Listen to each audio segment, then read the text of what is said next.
Batman has been around for quite a while, 85 years now to be exact. And so throughout the decades there have been so many different comics, movies, games, shows, gender wage equality PSAs. Equal pay for men and women. No time for jokes, Batgirl.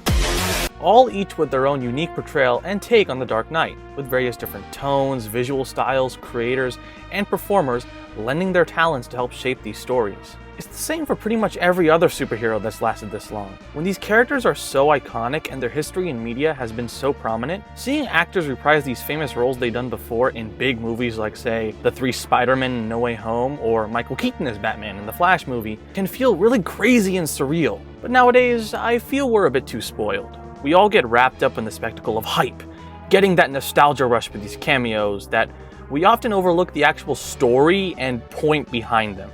Sometimes it just feels like the only thing these movies got is the crazy character reveal and those big pauses and scenes for the audience to clap and scream their hearts out. But if you don't have that experience since you didn't go to the theater because you're lonely and have no friends, then you won't probably enjoy it as much on its own. So in regards to Batman specifically, I want to take a look at 2 episodes from 2 very different Batman cartoons that not only feature performances from people involved with this franchise decades apart, but also real compelling plots that both in and out of the context of the story have big themes and messages about the overall legacy of Batman.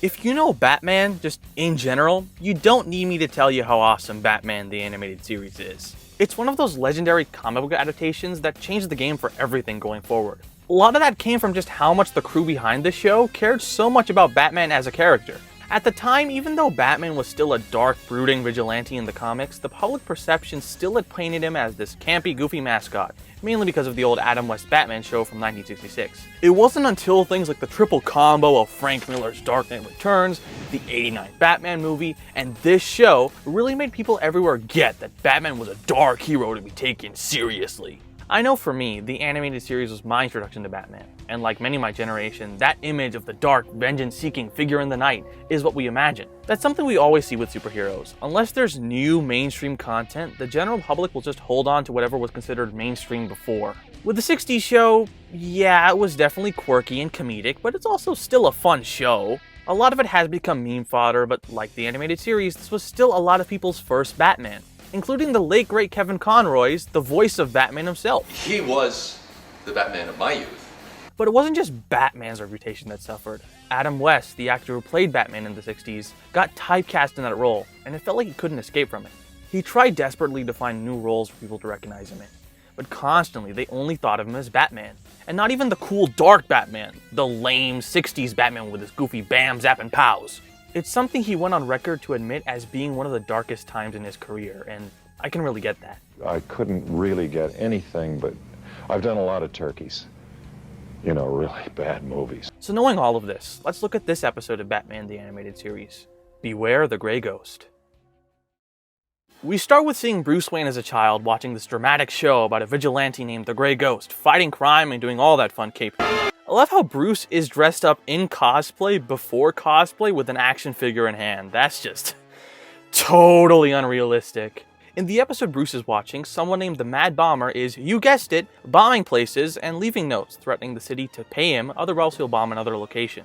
Cut to the present with adult Bruce as Batman, we see another bombing take place in Gotham, almost identical to the one in the Grey Ghost episode Bruce saw as a kid. Since he can't find any copies of the show left because people don't value physical media enough, Bruce looks up Simon Trent, the actor who played Grey Ghost, to see if he can find some answers. When we meet Simon Trent, played by Adam West, he's kind of at the end of his rope. He's in a rundown apartment, is on the verge of being kicked out, and he can't get any new parts to play because nobody sees him as anything else other than the Grey Ghost. Batman tracks down Trent and asks for his help to stop the new Mad Bomber. Trent still does not want anything to do with the Grey Ghost, so after a lot of back and forth, he just gives Batman a copy of the episode he has in his collection to just get him to leave.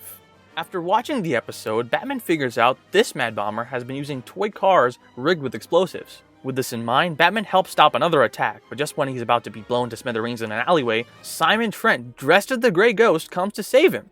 After returning to the Batcave and showing off his sick Grey Ghost collection, Batman and Grey Ghost put together that a toy collector, played by Bruce Timm, who Simon sold his merch to, was the one behind the bombings, proving just how toxic fanboys can be.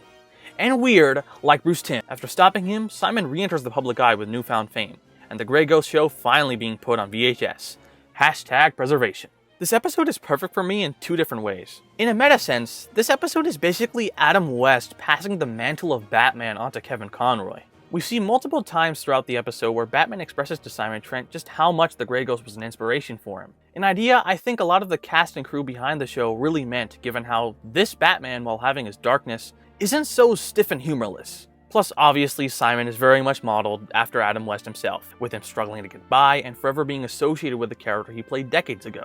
But I love the sentiment that despite how he's primarily known for that role, it still inspires others in genuinely good ways. In the actual world of the show, I like how this sort of gives a better justification for Bruce to actually become this costumed, larger-than-life persona.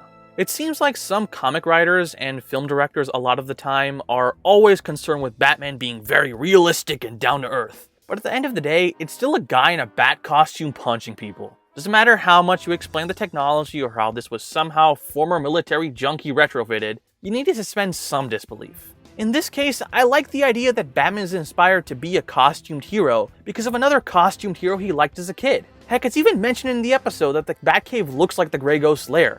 He's a fanboy! It's the same way we can buy Spider-Man being such a nerd he thinks a bright red and blue costume is cool. Or how Iron Man has such a big ego he'd make this high-tech battlesuit look like a hot rod. They're vain, childish reasons, but sometimes it's actually more human and relatable. We see how Bruce watched the show with his dad, and he even mentions it twice to Simon. Once as Batman and once as Bruce Wayne. I used to watch you with my father. The Grey Ghost was my hero. You know, as a kid, I used to watch it with my father. The Grey Ghost was my hero. It's like the nostalgia he has for the Grey Ghost is tied to the memory of his father. And that's just heartwarming and heartbreaking at the same time. Simon helped give Bruce an appreciation for being a hero and saving lives, but he also became a symbol for a life he lost in one bad day. All of this character work, all of this fun, is right there on the surface without the show actively making a big deal of it. And that's something that will always last, no matter what. So it wasn't all for nothing. In the 2000s, we were introduced to a new Batman cartoon in the form of Batman the Brave and the Bold. This show was another childhood favorite of mine, alongside the animated series. Brave and the Bold was essentially just a tribute to classic Silver Age DC comics, in which every episode is Batman teaming up with other characters from the larger DC universe in that aesthetic. The show is cheesy and upbeat, like the 60s show, but that's part of its charm. Plus, it can be really self-aware at times. I'm sorry, but that's not my Batman. It's a great, underrated show, perfect for everyone, and if you hate it, you're emo. While Batman is the main linchpin throughout the series, he's not really the main focus character a lot of the time. He's mostly there to be a vehicle for the audience to get invested in plots involving other heroes Batman works with. So it's kind of surprising when the show takes a turn and actually becomes Batman-centric in its plots, like in this episode, Chill of the Night. The episode opens with young Bruce and his parents, Thomas and Martha Wayne, exiting the theater, and oh right. Thomas is voiced by the repellent crusader once again, Adam West, and Martha is voiced by Julie Newmar, the original Catwoman from the 66 show. That's nice, but then, yeah. And next we see a montage of Bruce growing up and training to become Batman, in a way that's very accurate to his origin first shown in the Golden Age. Overlooking all of this, we then come upon two of the most powerful characters in the DC universe, the Phantom Stranger and the Spectre, voiced by Kevin Conroy and Mark Hamill respectively, Batman and the Joker from the animated series. The two debate over Batman's morality, the Stranger praising his sense of justice, while the Spectre criticizes him for not seeking true, brutal vengeance. Since both of them know tonight is when Batman finds and confronts his parents' killer, they set up a wager, in which if Batman kills him, his soul will forever belong to Spectre, making him his agent of darkness. Or Batfleck. Batman, disguised as a priest, gets the last words of a mobster named Moxon, who ordered the hit on Thomas Wayne. When asked who the gunman was, in his dying breath he says the word, Chill. I like how this episode has a very noir and serious vibe, like a lot of the later Silver Age of Batman comics in the 70s. Visually, the episode is also shaded darker than it usually is, but it's still pretty colorful, and I like that aesthetic. As Batman chases leads, Phantom Stranger arrives to give him some more clues, and shows him a costume party his parents attended before their deaths. Apparently this event was attacked by Moxon and his crew, but Thomas, dressed in a vaguely Bat-themed costume, put a stop to it, landing Moxon in jail. Next, the Spectre arrives, showing Batman the aftermath. A member of the crew who got away visits Moxon in jail, promising to help him get even with Thomas Wayne, and is given the go-ahead. Putting all the pieces together, Batman figures out the killer is Joe Chill, who currently sells weapons on the black market. Batman finds and breaks up Chill's auction taking place that night, coincidentally in front of all of Batman's villains. Cornering Chill in a back room and revealing who he is, Batman beats on him and holds him up as we get this awesome scene. He is beaten. Let your devotion to justice temper your rage. He took your parents, ruined your life.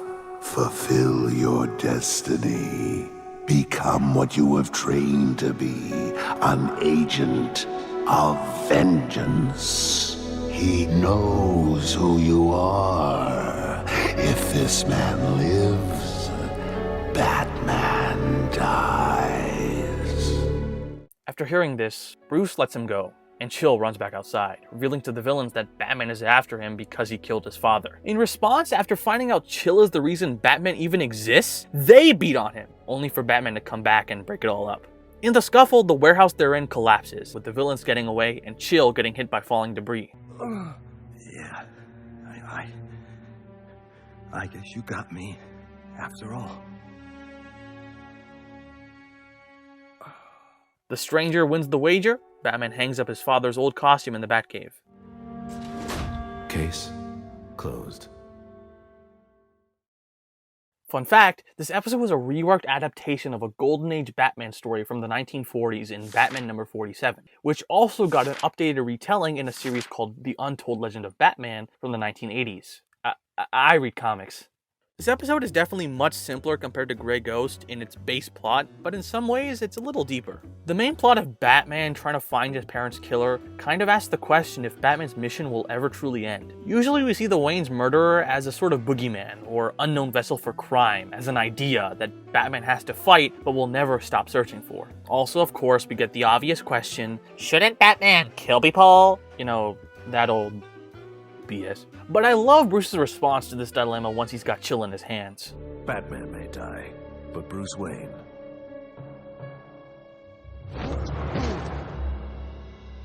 never. It's almost like saying he would rather throw away the whole identity of Batman than have the symbol for something truly good be tainted by someone making those compromises. The whole argument is posed by Spectre and the Phantom Stranger, who are so perfectly casted. Kevin Conroy, former Batman, the voice of justice, while Mark Hamill, former Joker, being the voice of vengeance, and both of them being the angel and devil on Batman's shoulders is just wow. Both of them are known to be the definitive voices of these arch enemies, so I think making them each the spokesperson for both sides of the morality debate is super cool. Plus, I like Adam West and Julie Newmar playing Bruce's parents, almost like showing how their lighter, campier version of Batman helped give birth to other lighter adaptations like this one. This episode is a perfect short character study of Batman, and I think it shows just how important it is for Batman throughout his history to have a strong moral code. To sum things up, both of these episodes do a great job showing us what makes Batman great. He's a hero who constantly inspires, showing the positive impact and difference we can make on others, and gives us reasons why we should never give up hope in the face of true hardship. So in honor of Batman's 85th anniversary, I want to dedicate this video to everyone who's helped make Batman become the icon he is today. Specifically Adam West and Kevin Conroy, the two men behind the Bat who gave him a face and a voice and helped this character reach new heights. Rest well, Caped Crusaders.